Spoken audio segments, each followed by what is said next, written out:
Fala galera, belezinha? Depois de falar um pouquinho mais sobre a rivalidade carioca entre americano e Goitacás, que se você quiser saber um pouco mais é só clicar aqui em cima, eu tô de volta com a série Clássicos pelo Mundo, agora com um capítulo em inglês. Mas acho que qualquer coisa já sabe, deixa o like maroto aqui embaixo, marca seu amigo e sua amiga que curte o tema e se inscreve no canal pra gente chegar logo quanto antes à meta de 10 mil inscritos. Sem esquecer também de curtir a página lá no Facebook, tem novidade quase todo dia. E mano, é rapidinho, acabou o vídeo aqui, vai pra lá deixar seu like e tamo junto. Sendo que por último, mas não menos importante, a nossa parceria com o Apoia-se, que é um site de financiamento contínuo coletivo pra você meio que dar uma patrocinada aqui no canal. E hoje a gente falar sobre uma rivalidade entre dois clubes que foram fundados lá no século XIX e já nasceram como rivais. Trata-se do tenso Tinyware Derby, o clássico entre Sunderland e Newcastle.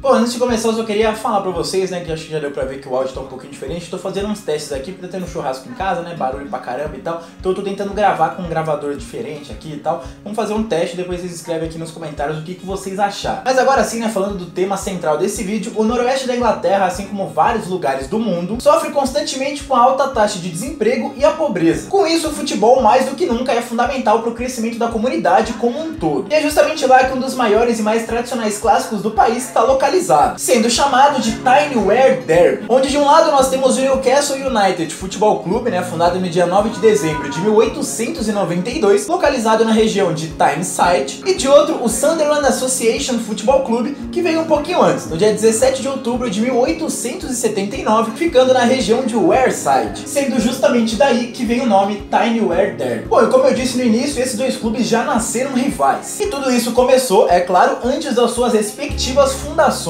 vindo lá de 1600, quando a Inglaterra ainda estava sob o comando do rei Charles I, que havia concedido os direitos do comércio de carvão à cidade de Newcastle, que era a mais rica na época, e não demonstrou nenhum interesse em fazer negócios com a região de Wearside. Aí, com a chegada da Guerra Civil Inglesa em 1642, a região de Tyneside, obviamente, declarou apoio à coroa, enquanto Sunderland, por conta das desigualdades comerciais, se juntou aos parlamentares de Cromwell, iniciando assim uma divisão histórica. Divisão essa que explodiu na famosa Batalha de Badon Hill, quando o exército legalista de Newcastle e o condado de Durham se uniram para combater o exército antimonárquico de Sunderland e da Escócia, que na sequência acabaram como vencedores. Com isso, os escoceses acabaram colonizando Newcastle e usaram a cidade como base militar republicana até o fim da guerra. Aí depois, já com a fundação dos dois clubes, é claro que isso tudo passou pro campo, né? O clássico foi disputado pela primeira vez em 1883, época na qual os clubes do noroeste da Inglaterra eram potências no país, o que se manteve até o início do século XX. Mas atualmente, enquanto os Magpies e os Black Cats não voltam a disputar títulos com regularidade, o valor de se vencer um derby aumenta gradativamente. É meio que como se fosse um título à parte, né? E lá, assim como na guerra, quem começou melhor foram os Black Cats do Sunderland, que logo em 1908 meteram aquela que é, até hoje, a maior goleada da história desse derby. Simplesmente 9-1 no Newcastle, lembrando que ainda naquela época o Sunderland se tornaria campeão inglês. Mas as goleadas humilhantes também apareceram do outro lado, agora sem tantos gols assim, mas também com um placar emblemático, que aconteceu em 1955, logo às vésperas do Natal, né, naquele período que a gente conhece do campeonato inglês, que é chamado de Boxing Day. Se você quiser saber um pouco mais, né, é só clicar aqui em cima, já tem vídeo melhor explicando sobre esse assunto. Mas voltando à goleada em si, né, foi nessa data aí que os torcedores do Newcastle enfim puderam sentir aquele gostinho da vingança, metendo agora a segunda maior goleada da história desse clássico com um singelo 6-1, com o show de Jack Milburn, que é atualmente o segundo maior artilheiro da história do Newcastle. Apesar disso, o Sunderland posteriormente acabou eliminando o rival nas quartas de final da Copa da Inglaterra naquela mesma temporada, depois de uma vitória por 2-0, sendo derrotado e eliminado da competição pelo Birmingham na rodada seguinte. Bom, mas aí, né, com o passar dos anos, eles não foram se enfrentando tantas vezes assim em jogos mata-mata ou jogos memoráveis, já que, como eu já disse, né, o auge deles aconteceu lá entre 1890, 1900 e pouquinho, sendo que depois, por conta de alguns rebaixamentos das duas equipes, o clássico chegou até a ficar sem acontecer por algumas temporadas. Mas é claro que tem alguns duelos marcantes aí, é justamente sobre isso que eu vou falar agora. Como na temporada 96-97, quando eles se enfrentaram pela primeira vez na Premier League, sendo que naquela ocasião as confusões começaram começaram mesmo antes da bola rolar, já que o Sunderland havia pedido a exclusão da torcida rival, né, a torcida visitante na ocasião, por conta de problemas de violência e tal. Eles queriam uma torcida única. E aí o Newcastle foi lá, dentro da casa do grande rival, e conseguiu vencer por 2-1, usando os mesmos artifícios no duelo do retorno, onde também pediu para ser torcida única.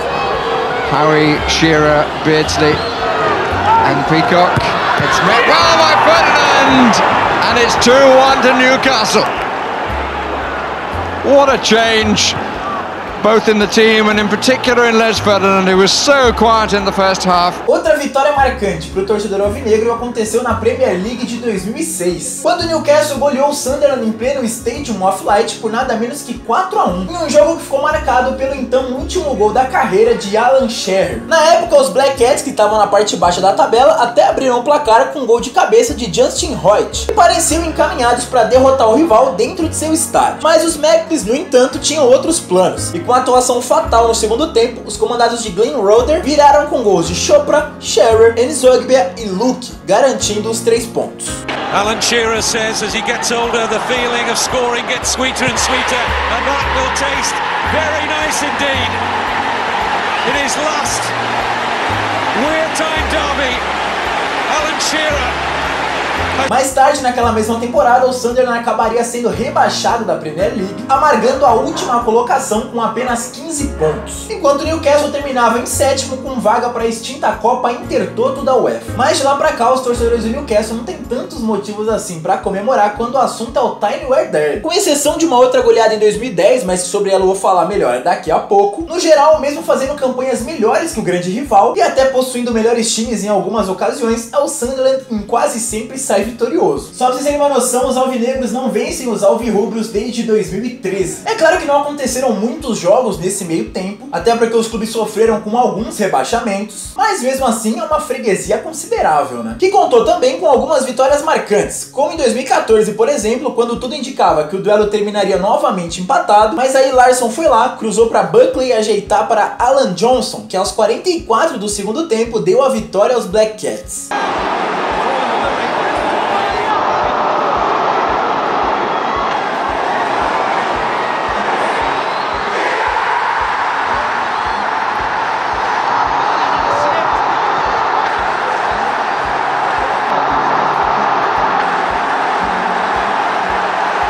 Sendo que, para piorar, a vitória mais elástica veio um aninho depois, em 2015, quando o Sunderland, diante de seus torcedores, não deu nem chances ao rival e venceu por nada menos que 3-0, com gols de Adam Johnson, de novo, Billy Jones e Steven Fletcher. Depois disso, eles ainda empataram por 1-1 em 2016, ano que o Newcastle acabou sendo rebaixado de divisão, com o Sunderland caindo logo depois, em 2017. Sendo que, por conta disso, eles não se encontraram mais até então, já que enquanto os alvinegros subiram logo na temporada seguinte, os alvirrubros amargaram até uma queda para a 3ª divisão, onde atualmente, né, enquanto o Newcastle luta para não descer, o Sunderland briga para subir. E dependendo do que acontecer, eles podem voltar a se reencontrar na segundona, acabando aí com um pequeno intervalo de nada menos que 3 temporadas. Aí antes de encerrar, eu só queria convidar vocês a acessarem o site Premier League Brasil, que tá no primeiro comentário fixado aqui embaixo, e é o site de onde eu tirei a maioria das informações para esse vídeo. É muito bom, vale a pena, acessa lá que você não vai se arrepender.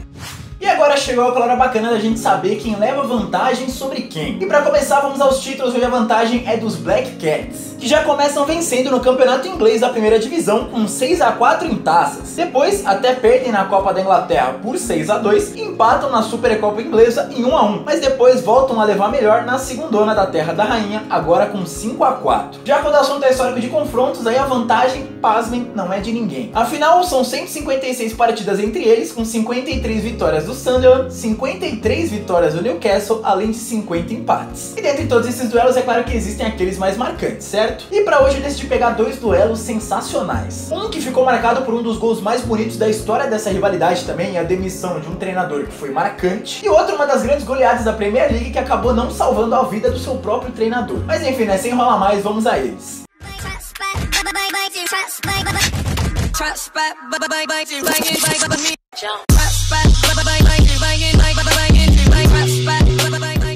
O primeiro jogo marcante de hoje aconteceu lá na temporada 1999, quando o Newcastle passou a ser dirigido pelo lendário jogador holandês Ruud Gullit, que meio que menosprezando o grande rival, né, já que a fase do Newcastle era melhor, decidiu surpreender geral e colocou o ataque reserva em campo, mesmo jogando em casa. Resultado? Bom, confere aí. O Newcastle até começou melhor e abriu o marcador com Kieron Dyer aos 28 minutos do primeiro tempo, mas depois só deu Sunderland, que conseguiu virar a partida na etapa final com gols de duas lendas, Neil King e Kevin Phillips, sendo esse último um dos mais bonitos da história do clássico. Depois, na reta final desse duelo, o Gullit até colocou o ataque titular, né, para tentar diminuir o prejuízo, mas não conseguiu evitar a derrota, muito menos a sua demissão, já que ele caiu logo 3 dias depois.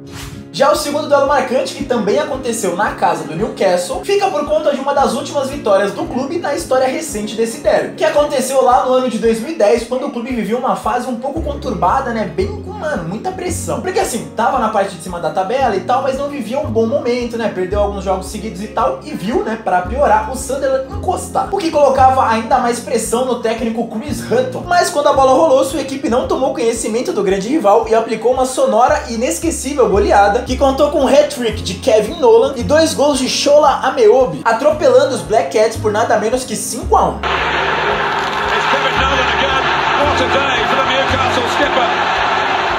It's for 3-0 Newcastle. There it is. Shola Ameobi. Incredible. Simpson's cross. Carroll hits the bar. Ameobi hits the back of the net. 4 for Newcastle. 2 for Shola Ameobi. It gets better and better. Ameobi comes in behind. And it's Nolan's hat-trick. The skipper supreme. 5-0. Mas apesar da goleada, Hutton seria demitido no meio da temporada, sendo substituído posteriormente por Alan Pardew. Não sei se é assim que fala, mas foda-se. Bom galera, por hoje é isso, espero que vocês tenham gostado. Mano, tô suando aqui, tá tendo churrasco, então não sei se o vídeo ficou barulhento ou não, posso me fuder na edição depois e tal. Mas enfim, mais um clássico aí pra vocês. Fiquei sem clássico, fiquei sem vídeo, né, no domingo passado, mas já tô de volta, agora não vai faltar vídeo também. Então é isso, tamo junto, vou deixar aqui no final, como é de praxe no canal, a playlist dos clássicos pelo mundo, pra você assistir todos os vídeos que eu já fiz de rivalidade, já tem mais de 120, dá pra você assistir pra caramba. E deixa sugestão de tema aqui nos comentários também, que eu leio tudo. Então é isso, é nóis, tamo junto, tô com a camiseta do Vascão, porque logo mais tem show do Gigante no Maracanã. Se você é retardado que nem eu e ainda acredita na vitória, curte aí. Se você acha que o Flamengo vai ganhar, curte aí, pode me zoar nos comentários também. Então é isso, tamo junto, se inscreve no canal e, mano, semana que vem tá cheio de vídeo.